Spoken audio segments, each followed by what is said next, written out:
menyaksikan. Dan kami mohon kepada penonton semua yang ada.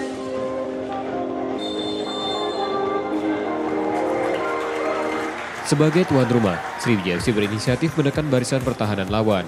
Rapatnya barisan pertahanan tim tamu membuat serangan-serangan Laskar Wongkito sia-sia.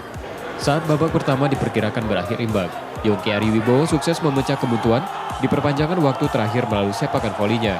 1-0 untuk Sriwijaya FC bertahan hingga jeda.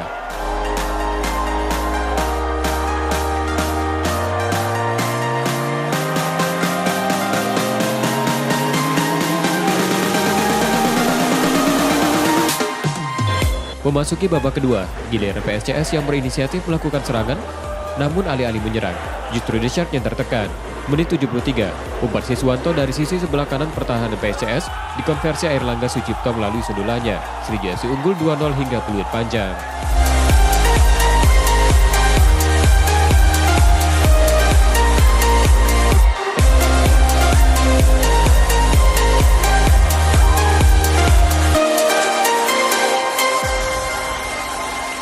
Kemenangan ini membuat Laskar Wongkito dipastikan merebut peringkat pertama Liga 2 2019 Wilayah Barat dari Persiraja Banda Aceh dengan 10 poin.